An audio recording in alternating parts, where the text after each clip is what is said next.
جلانے بابا تیری تحریر کو بھی جھٹلایا، آ گئی ہوں تجھے دکھ اپنا سنانے بابا۔ اعوذ باللہ من الشیطان الرجیم، بسم اللہ الرحمن الرحیم، الحمدللہ رب العالمین، والصلاة والسلام علی سید الانبیاء والمرسلین وعلی آلہ الطیبین الطاہرین، اما بعد فقد قال اللہ سبحانہ وتعالی فی کتابہ المجید، بسم اللہ الرحمن الرحیم، وَاعْلَمُوا أَنَّمَا غَنِمْتُم مِّن شَيْءٍ فَأَنَّ لِلَّهِ خُمُسَهُ وَلِلرَّسُولِ وَلِذِي الْقُرْبَى وَالْيَتَامَى وَالْمَسَاكِينِ وَابْنِ السَّبِيلِ إِن كُنتُمْ آمَنتُم بِاللَّهِ۔ سورہ انفال کی 41 نمبر آیت میں اللہ سبحانہ وتعالی نے ارشاد فرمایا کہ جان لیجئے کہ جو کچھ بھی تمہیں فائدہ ہو کسی چیز میں سے، اس میں سے 5واں حصہ اللہ کے لیے، اللہ کے رسول کے لیے، اللہ کے رسول کے قرابت داروں کے لیے، اور ان قرابت داروں میں سے جو مسکین ہیں اور مسافر ہیں، اگر تمہارا اللہ کے اوپر ایمان ہے۔ اللہ سبحانہ وتعالی نے اس سورہ کے اندر خمس کے وجوب کو اللہ کے اوپر ایمان کے ساتھ ریلیٹڈ کر دیا ہے۔ یہ بہت امپورٹنٹ مسئلہ ہے کہ جو اللہ پہ ایمان رکھتا ہے اسے چاہیے کہ وہ خمس دے۔ میں شروع میں ایک واقعہ پیش کر دیتا ہوں جس سے ہمیں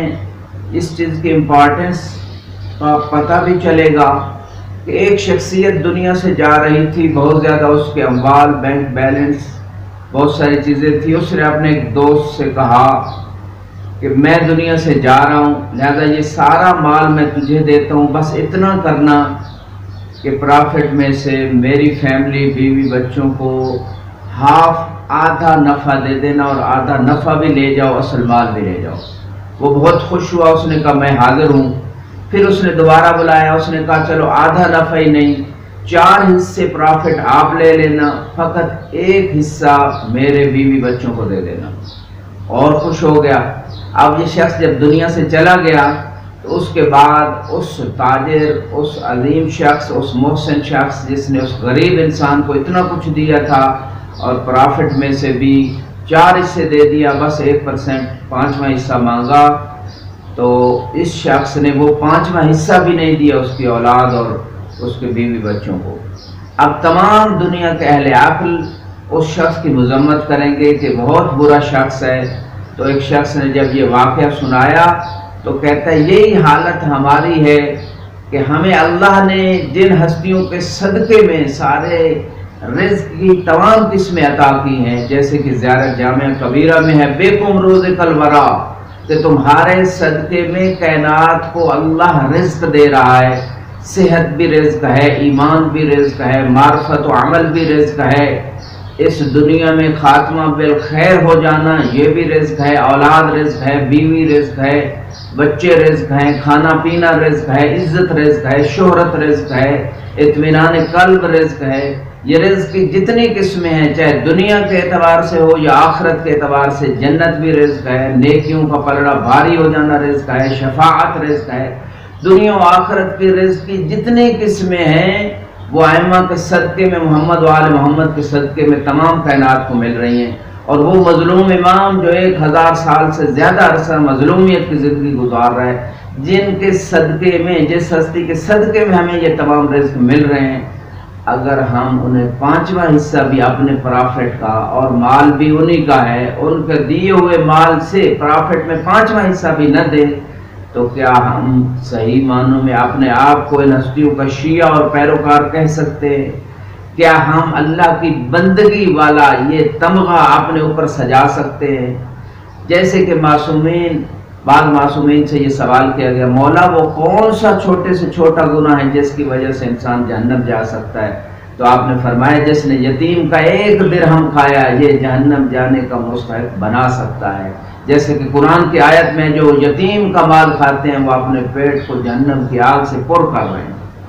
تو پھر امام نے فرمایا جس نے ہمارے مال میں سے 1 درہم کھایا اس کے جہنم جانے کے لیے کافی ہے۔ اور بعض روایات میں معصوم فرماتے ہیں یہ خمس جو ہم نے قرار دیا ہے تمہارے اوپر، یہ تمہاری اولاد کے حلال ہونے کے لیے، یہ تمہارے رزق میں برکت کے لیے۔ آج جب ہم دیکھتے ہیں رزق سے برکتیں اٹھ گئی ہیں، مسائل حل نہیں ہوتے، اس کی بیسک ریزن یہی ہے کہ لوگ خمس نہیں دیتے، زکوٰۃ نہیں دیتے، حلال کے ساتھ حرام مکس ہو جاتا ہے، جس وجہ سے برکتیں اٹھتی ہیں۔ اور بیماریوں میں بھی اضافے کی ایک ریزن یہی ہے کہ جب مال حلال نہیں ہوگا تو بیماریاں بڑھیں گی، گناہوں سے بیماریاں بڑھتی ہیں، اور اعمال کی قبولیت کا دار و مدار خمس و زکوٰۃ کے دینے کے اوپر ہے۔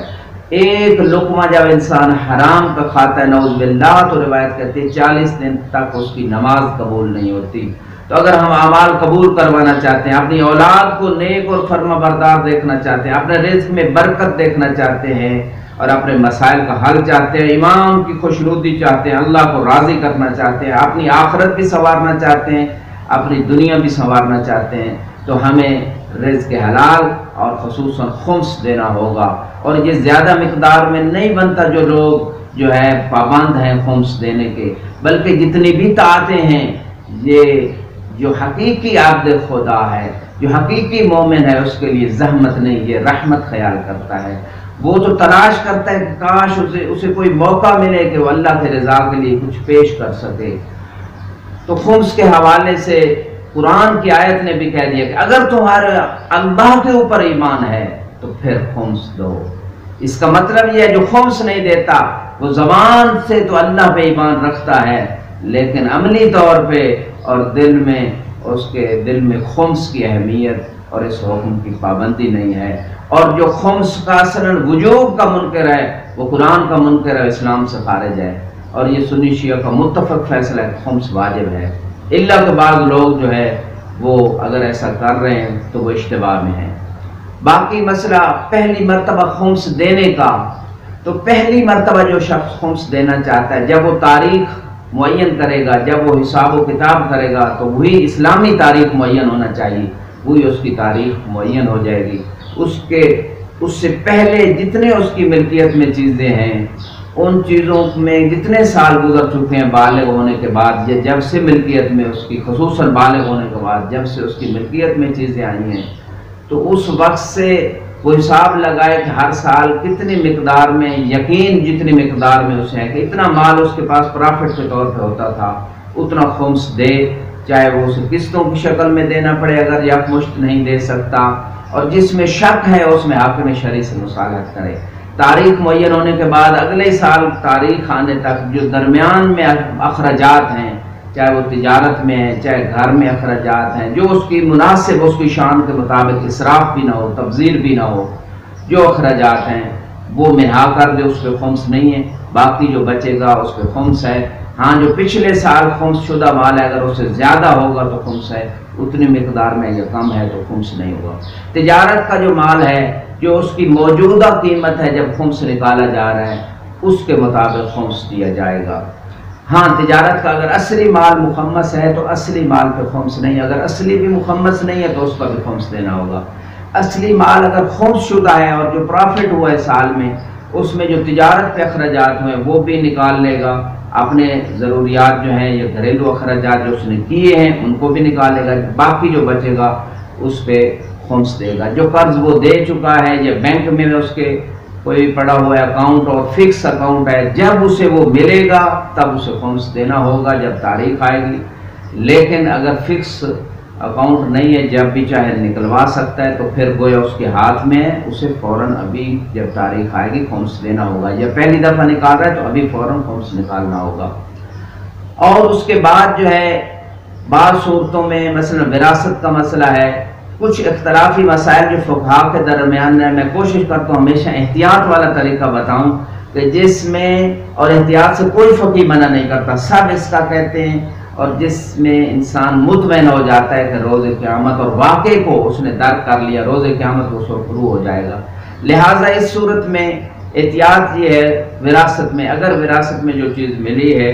اگر اس جس سے ملی ہے وہ خمس کا پابند تھا تو پھر خمس نہیں ہے، اگر وہ پابند نہیں تھا تو پھر خمس دینا ہوگا۔ ہاں جو گھریلو استعمال کی چیزیں ہیں، لباس ہے، برتن ہے، مکان ہے، ان تمام چیزوں کا خمس جو ہے جو استعمال ہو چکی ہیں، 2 حصے معاف ہے مصالحتاً علماء بعض کے نزدیک، اور 1 حصہ خمس دینا ہوگا، اور جو استعمال نہیں ہوئی اس کا پورا خمس دینا ہوگا۔ اس خمس کو نکالنے کے بعد اس کے 2 حصے کیے جائیں گے، 2 حصوں میں ڈیوائڈ کیا جائے گا۔ 1 حصہ مال سادات ہے اور دوسرا حصہ مال امام ہے۔ مال سادات آپ اپنے علاقے میں جو سادات اثنا عشری مومن ہیں اور وہ گناہ میں بھی صرف نہ کریں، ایسے مومنین کو جن کے پاس اخراجات نہیں ہیں، ضروریات جتنی ان کی شان کے مطابق وہاں جس علاقے میں رہتے ہیں جو ضروریات ان کی واجب ہیں، ضروری ہیں، وہ پوری نہیں ہو رہی اتنے مقدار میں، آپ ان کو خمس دے سکتے ہیں سادات کو۔ ہاں اگر خود کوئی سید ایسا ہے خمس دینے والا ہے اور خود محتاج ہے تو مال سادات رکھ سکتا ہے۔ جو مال امام ہے وہ مجتہد جامع شرائط کو دینا ہوگا، اس کے علاوہ انسان بری و ذمہ نہیں ہوگا۔ خدا ہم سب کو توفیق دے بحق محمد و آل محمد کہ ہم اپنے اموال کو پاکیزہ کریں، اپنے اعمال کی قبولیت کے یہ جو اسباب خدا نے ہمیں عطا کیے ہیں ان کو حاصل کریں۔ اور قرآن نے واضح کئی مقامات پہ آیات مبارکہ میں ارشاد فرما دیا ہے کہ تم اس وقت تک نیکی کو نہیں پا سکتے جب تک اسے خرچ نہیں کرتے کہ جس سے تم محبت کرتے ہو، اور یہ دنیا میں جو ہم انسان جو بھی ہے خرچ کر لے گا وہ آخرت میں اس کے لیے احد کے پہاڑ سے بھی بڑے ذخیرہ بن۔ بعض اوقات انسان زندگی میں خمس نہیں دے پاتا کئی اسباب کی وجہ سے، مسئلہ نہ جاننے کی وجہ سے یا غفلت کی وجہ سے، تو اس کی لائف کے بعد جب اس کی ڈیتھ ہو جائے تو فوراً اس کے اصل ترکہ سے خمس نکالنا واجب ہے، یعنی جو اس نے وصیت کی ہے وہ بھی بعد میں، جو وراثت میں تقسیم ہوگا ورثہ وہ بھی بعد میں ہوگا، پہلے خمس نکالنا ہوگا، یا اس کو کوئی قرض دینا ہے یا اس کے ذمہ حج ہے، کوئی اس طرح کے واجبات ہیں تو وہ سب سے پہلے ہوں گے۔ اور دوسری بات جو ہے اس مقام پہ آخر میں یہی کہنا چاہوں گا کہ ہم 1400 سال سے اس مظلومہ بی بی کے حق کے غصب ہونے پہ رو رہے ہیں، اور دنیا میں دنیا والوں کو بتا رہے ہیں کہ اے دنیا والوں، رسول کی اس بیٹی کی اتنی جو ہے عزت بھی نہ کی گئی کہ وہ دربار میں حق مانگنے گئی اور اسے وہ جو وراثت میں باغ فدق ملا تھا یا رسول اسلام نے جو زندگی میں انہیں عطا کیا تھا وہ انہیں نہ دیا گیا۔ 1400 سال سے ہم اس بات پہ رو رہے ہیں، اور بی بی کی اس مظلومیت کی وجہ سے دنیا میں لوگ اس حق مذہب کو قبول کر رہے ہیں۔ یہ سب سے بڑی مظلومیت ہے بی بی کی، اور خود جناب زہرا دربار میں گئیں، اس پہ رونا ثواب ہے، اس میں کوئی شک نہیں ہے، لیکن جو روتا ہے وہ یہ بھی سوچے کہ اگر 1400 سال پہلے جن لوگوں نے بی بی کا حق غصب کیا تھا، کہیں آج میں بھی خمس نہ دے کر بی بی اور اس کی اولاد کا حق تو غصب نہیں کر رہا۔ وآخر دعوانا الحمدللہ